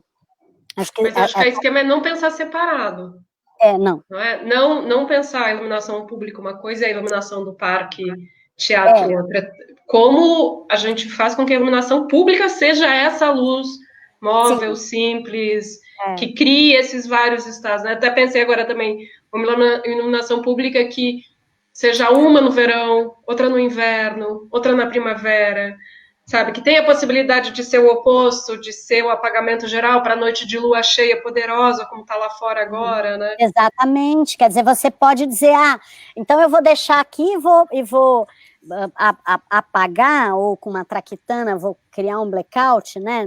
Aqui eu vou apagar tudo para uma cena ou para uma lua, para os namorados poderem se beijar, e no momento seguinte eu preciso de muita luz para um jogo de futebol, e no momento seguinte eu quero deixar tudo colorido para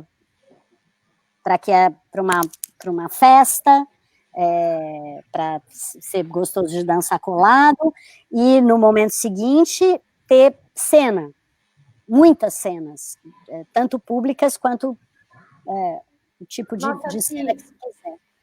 Gostei muito das coisas que você falou e fiquei pirando aqui em várias coisas. Na verdade, passou um filme na minha cabeça. Essa questão da iluminação pública, eu acho uma questão muito rica para se pensar dentro da perspectiva do parque. E aí eu queria compartilhar um pouco com vocês duas experiências que eu tive, que foram, quer dizer, uma experiência que eu tive e a outra que de uma certa maneira eu tive porque eu estudei, que foi o espetáculo do Bom Retiro. E trazer um pouco a experiência do Guilherme, né? A primeira foi no BR3, e retomar aquilo que você tinha falado, luz é sempre relação. E como que você cria essa relação para ela não virar uma relação de disputa, né, da luz? E a luz da cidade, se você não se apropria dela, você não toma ela de assalto, como você disse, ela vira uma luz de disputa. E quase impossível, né? Quase impossível. Imagine, na Marginal Tietê, como que assim, era uma loucura, porque a cidade era muita coisa. Então, você tinha aquela infinidade de luz que vinha das marginais. E como criar a luz nas taludes do Rio? A gente usou seguidor também. Não tinha outro recurso. E aí tem também, acho bonito também pensar, porque daí a gente também iluminava os vazios debaixo das pontes com luz cênica. Uhum. Mas era uma relação de disputa ali ainda, do olho. Porque a informação visual que vinha da cidade era muito louca. Era muito louca. Porque não era só os postes, eram os faróis. E a gente, às vezes, estava trânsito na Marginal, você vê aquele mar de vermelho e branco, né? Num mar de luzes.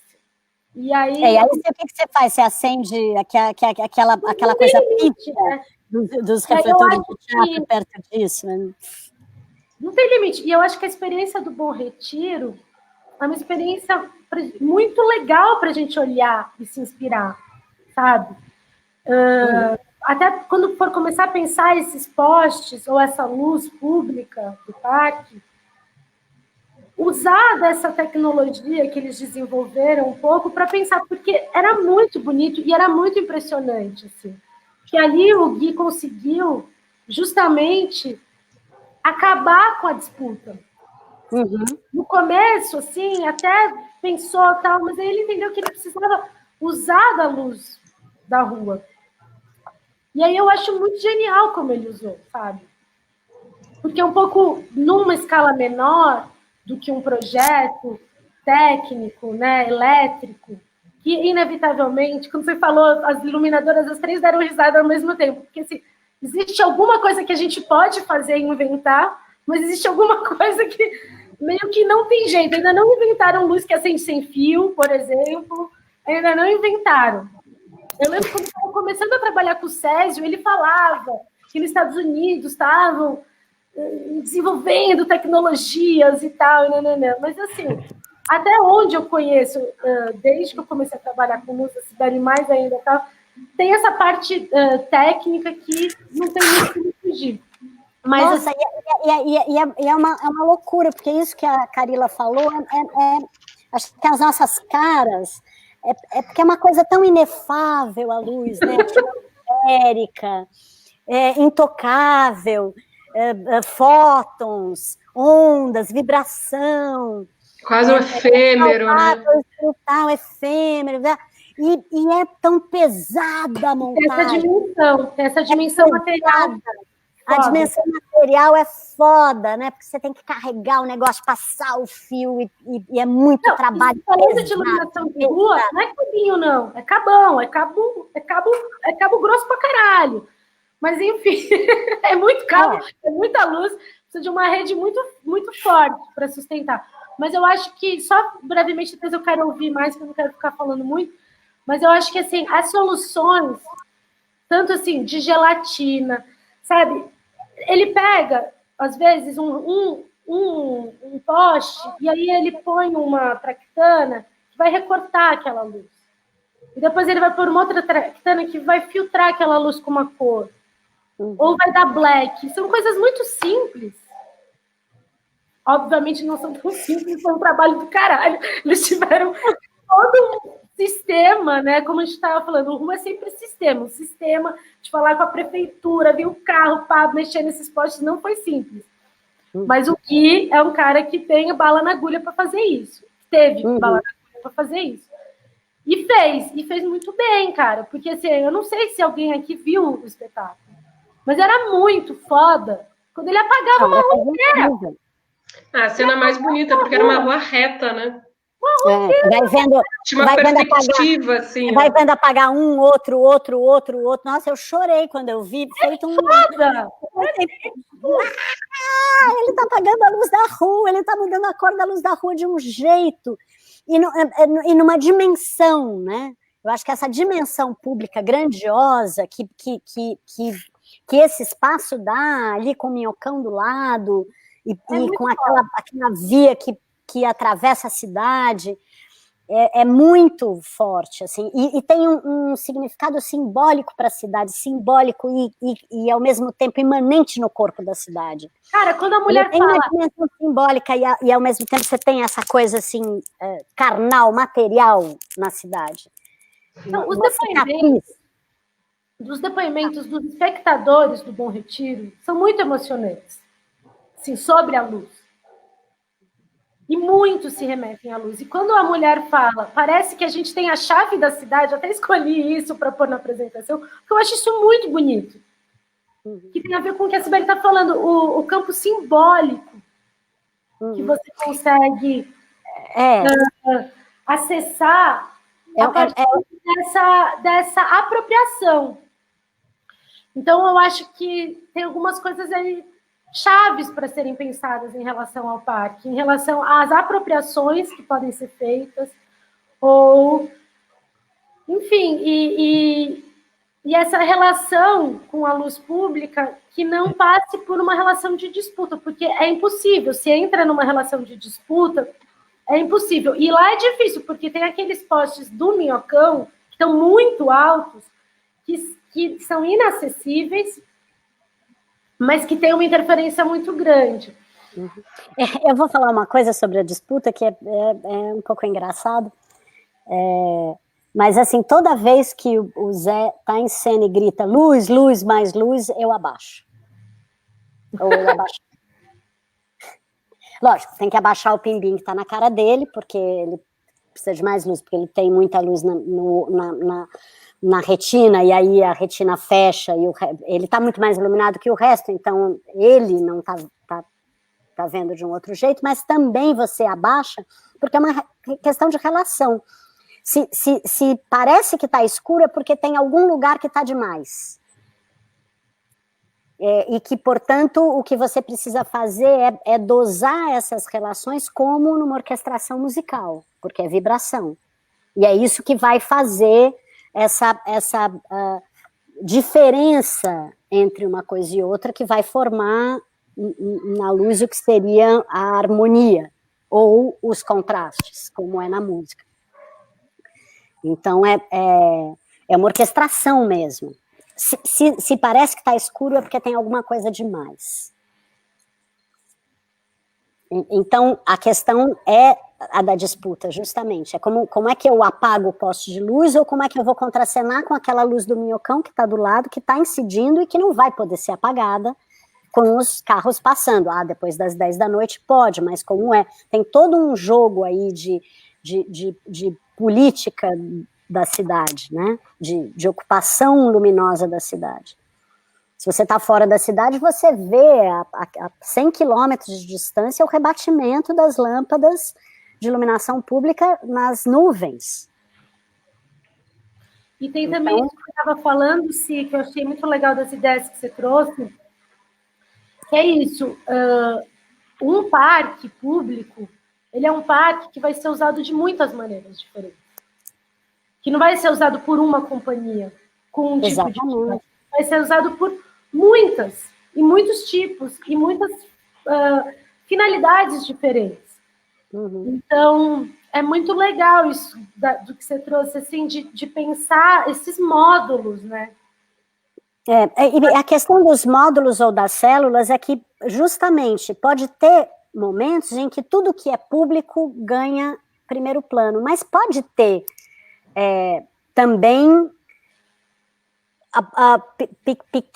pequenas utilizações do módulo que querem ter uma coisa ou mais cênica, ou mais escura, ou mais de fogo, ou enfim, eu acho que isso é uma questão, essa possibilidade de transformação e flexibilidade, que muitas vezes se pensa projetos muito bonitos, incríveis, mas que são fechados em si mesmo. E no caso da luz, isso é muito, porque aí é uma questão assim, o ensino da iluminação é muito ruim nas faculdades de arquitetura, né? Basta ver a luz da FAO, horrorosa, você tem aquele lugar lindo, maravilhoso, de pé, com aquele pé direito, aí você baixa assim e tem uma luz fluorescente, que agora tem LED lá, assim, a 3 metros de altura. Que adianta ter aquele pé direito, aquele vão imenso, se você joga uma luz a 3 metros e assim você está destruindo o trabalho da arquitetura, o espaço arquitetônico, e isso é muito comum. É muito comum, inclusive como se pensa a luz de teatro, ou a luz que não é a luz cênica do teatro, ou mesmo a luz cênica do teatro, é sempre pensada de um jeito muito estanque e fixo. Isto que é bom agora. Isto que é legal agora, mas é histórico. É histórico e cultural. E para não ser, isso tem cara de luz dos anos 80, dos anos 90, dos 2020, você tem que ter uma flexibilidade para que a pessoa que chegue diz assim, não, eu não quero nada disso, eu quero daquele outro jeito. Então, esses módulos que permitem, desde coisas mais monumentais ou mais públicas, até quem quiser ter uma luzinha de teatrinho, ou se precisar ter uma luzinha de teatrinho que se explode numa ágora, isso ser possível.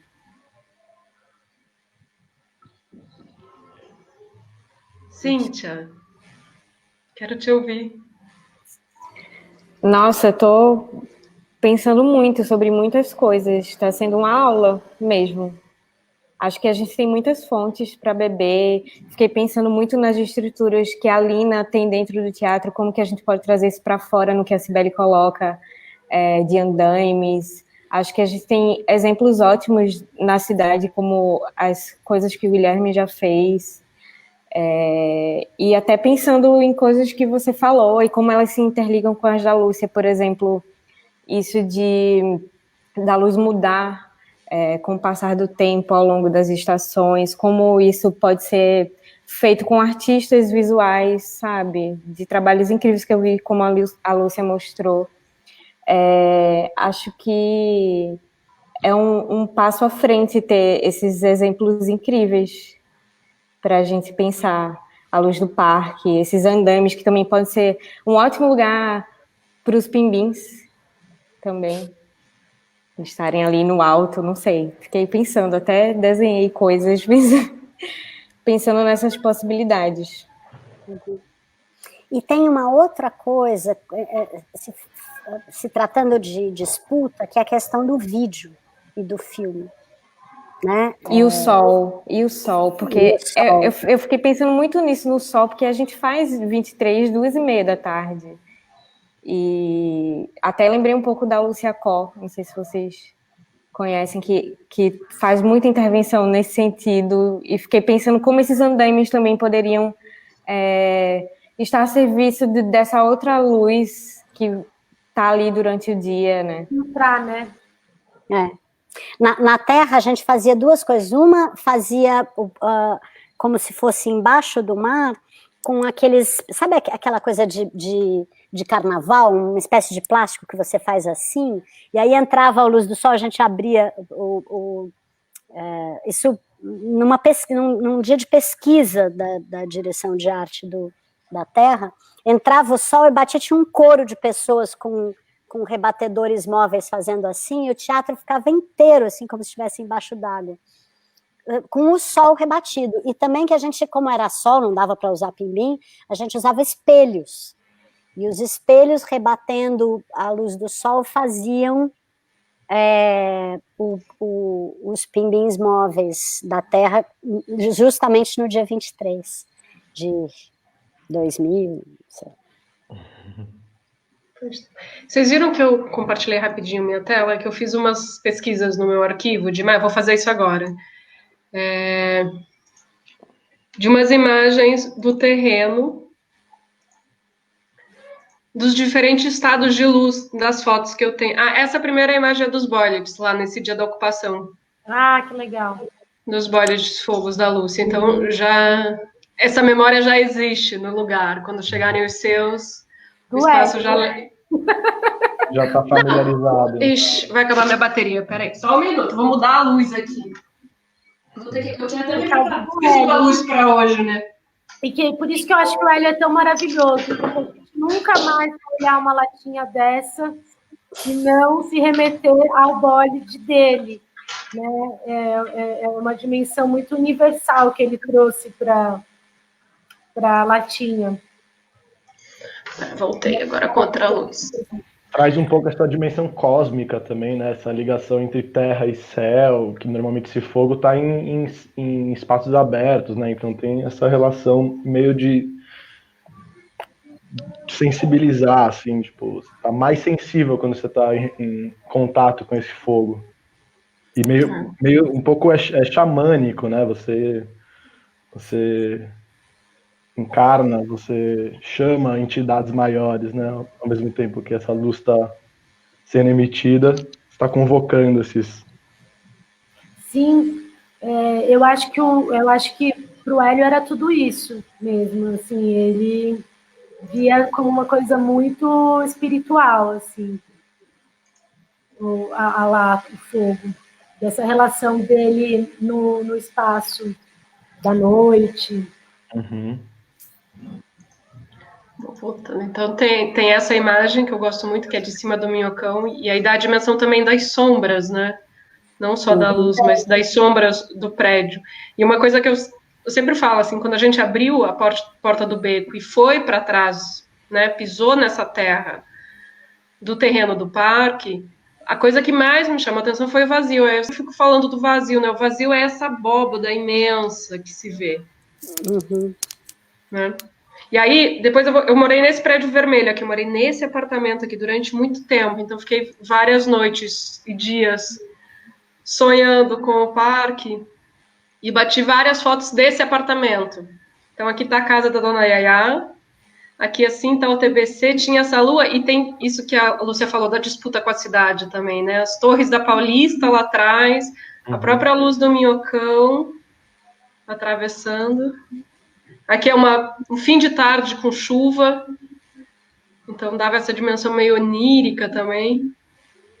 Isso é da imagem que eu tinha do apartamento onde eu morava. A casa da Nayara está aqui.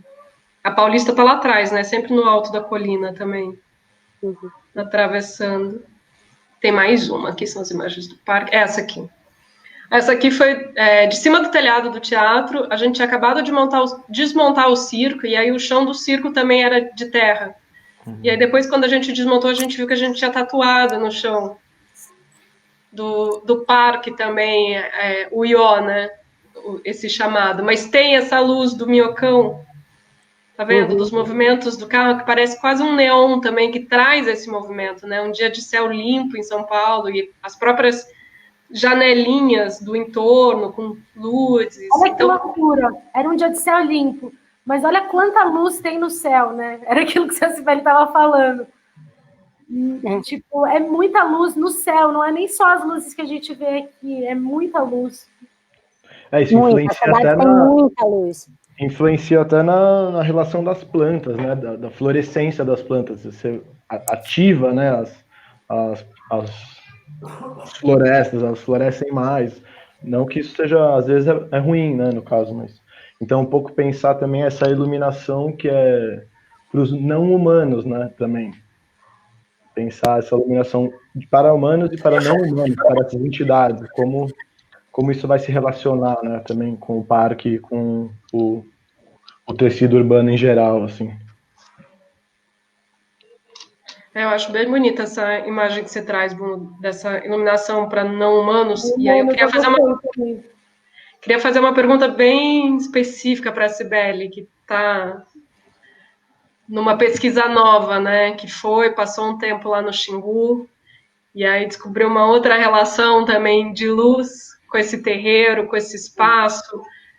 E queria que você contasse um pouco de como isso mexeu com a sua percepção da luz, assim, principalmente, né, quando você volta, você sai daquele lugar e volta para a cidade. Não é exatamente, foram um ano, 9 meses subindo o Xingu, né? Eu e Clara, a gente viveu com 5 povos diferentes, os Araueté, um pouco de tempo, os Kayapome Bengocré, Camaiurá, Juruna da Volta Grande e Ujá, o Juruna e Ujá lá da Tix, do Parque do Xingu. Para lá, para Tubatuba, que é do povo Ujá, a gente voltou 3 vezes, e a última ficou bastante tempo. Eu acho que tem várias coisas. A primeira é essa percepção do olho, que quando você está na cidade, você tem uma espécie de overdose de luz. Então, os contrastes, eles são sempre disputas, você praticamente não tem o escuro, e aí tudo fica com muita intensidade, muita quantidade, porque não tem essa possibilidade do zero ou da luz da lua ser uma grande geral, porque a luz da lua pode ser forte, mas a luz rebatida da cidade é muito maior, tal. Mas tem outra dimensão que é dos espíritos, e que é a dimensão dos espíritos, o espírito da Samaúma, o espírito dos bambus, que são os bambus que vão ser cortados para fazer a flauta, que por sua vez, quando você toca a flauta, você chama esses espíritos. Então tem um mundo de vibração que tem a ver com a vibração dos corpos, de todos os corpos quentes, vivos, né? E que, portanto, tem uma materialidade do espírito, né? Porque o espírito não tem nada a ver com aquela ideia de espírito alemão, né? Ele é um espírito encarnado. O Viveiros tem eu acabei de ler um texto que ele fala que o espírito do espírito é corpo e o corpo do corpo é espírito, para grande parte dos povos ameríndios, porque para você pescar, você tem que pedir licença para o Auan, que é uma espécie de dono espírito daquele peixe. Para você cortar o bambu, para poder fazer a flauta, e aí dar o som, que por sua vez vai permitir que você se comunique com o espírito do bambu e com o espírito da música, tudo isso se incorpora, tem corpo. Então, é como se o espírito da cidade ele tem a ver com esse tipo de vibração sutil que esse mundo over não permite que a gente tenha essa comunicação.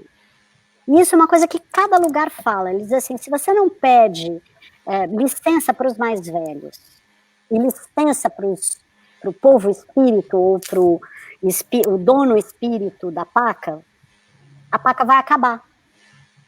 Ou a paca vai acabar, você vai caçar toda a paca e não tem mais paca, e aí você passa fome, ou você não vai conseguir pegar a paca. Porque existe essa relação entre o todo. E eu sinto muito isso em relação ao rio subterrâneo. E também a relação de vibração entre o corpo, natureza da cidade. Que se explicita nessa necessidade dos parques, dos vazios, das árvores, da lua, da terra. Porque sem esse corpo-espírito,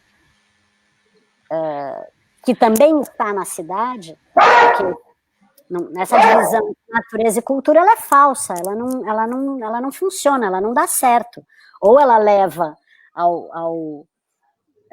ao fato de que a gente é parasita e, portanto, a gente vai ter que acabar para o planeta poder continuar a viver, ou a gente entende que é essa divisão corpo-cabeça, ou a divisão entre natureza e cultura, espírito e corpo, essa dualidade não funciona, e ela vai transformar a cidade numa coisa que a cidade pode nos devorar, porque não há humano, e não há natureza, e não há respiração, e não há espírito da cidade, ou dos corpos, ou das árvores, que resista.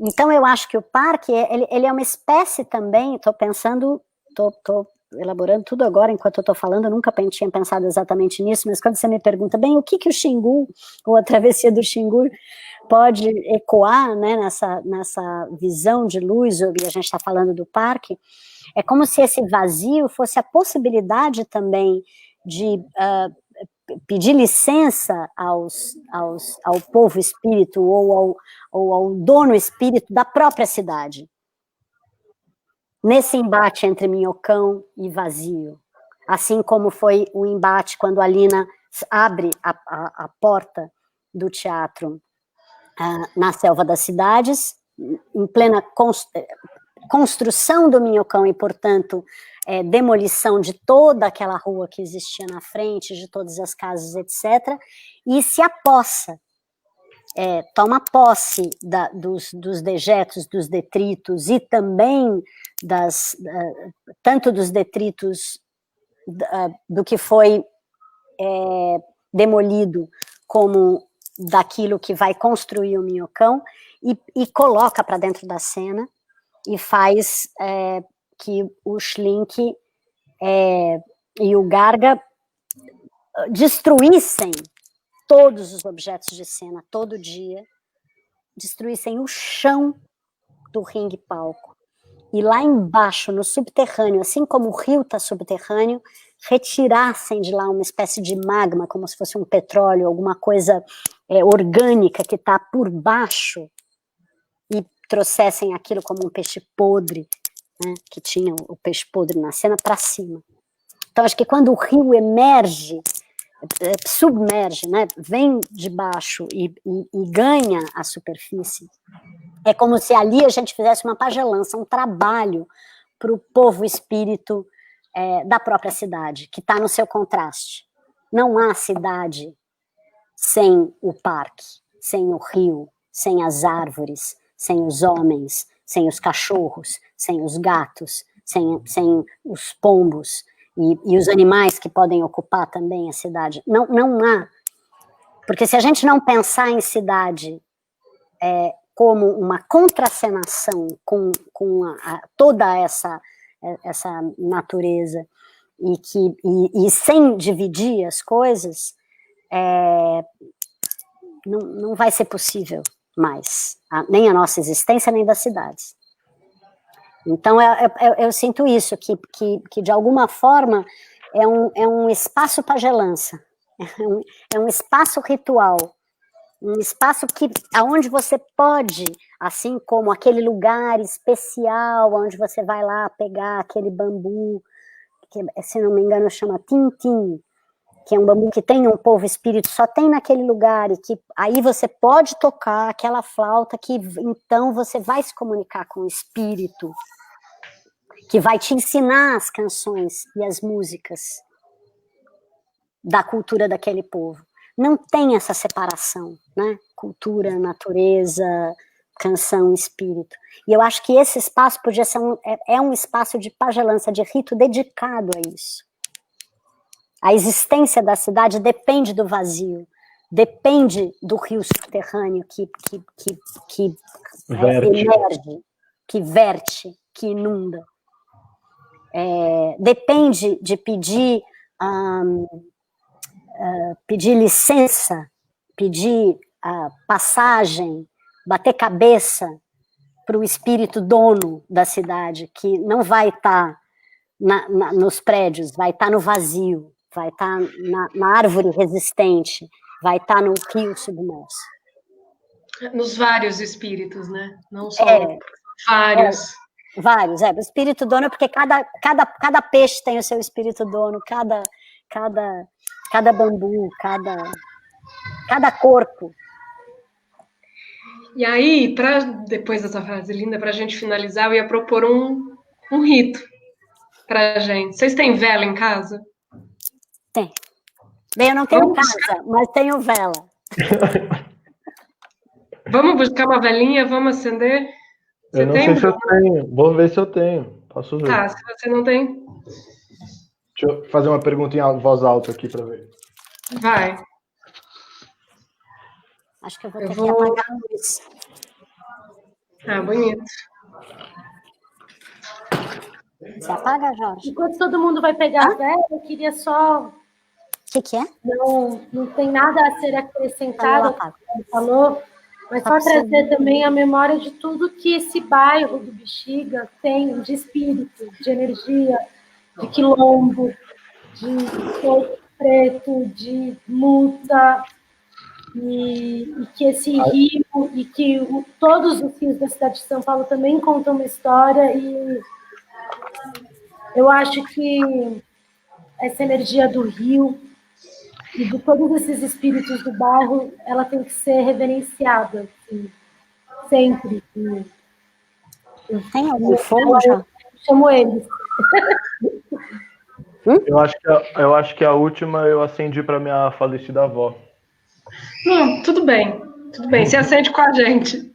É só porque esse é um ritual que a Clara que fez essa viagem com a Cibele, quando ela passou um tempo com a gente lá na oficina e ela sempre fazia esse ritual antes mesmo da gente descobrir a potência do Rio do Bexiga no projeto. Ela chamou o dono do Rio do Bexiga. Então, ela sempre ia lá e acendia uma espiralzinho de vela, invocando esse dono. E isso veio, e isso está vindo à tona. Então, eu acho que acender essas velas é continuar essa ação que ela já começou lá, e a gente acende para esses seres mágicos do rio, e lembrando que também é luz, e também é fogo, e também é tudo isso. Muito lindo. Ao Hélio, Bólide, ao Sol, ao Xum, a todos esses elementos que vão dar pistas para a gente. Luiz Antônio. Nossa, agora ganhou a dimensão de 65 mil. Cá, enquanto a Cibele está procurando, e assim, saibam que essa maquete, eu queria muito doar elas para o parque e para o grupo de vocês. Então, assim, ela está a serviço. Ai, obrigada. Demais. Vamos todos, a gente acende e se despede. Sim, você pode, Jó, desligar a luz aí? Ó, eu vou fazer assim para sair lá fora e ter lua. Tá.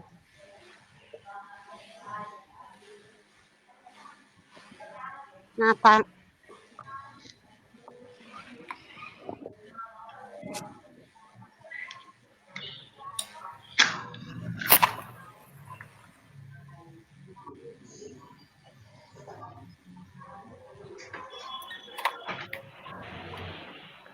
Olha, ganhei uma de presente. Oba! Acharam?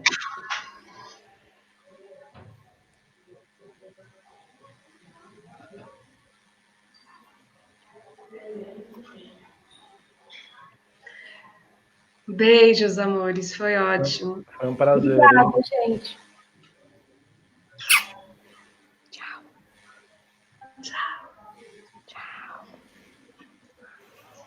Até dá silêncio, né?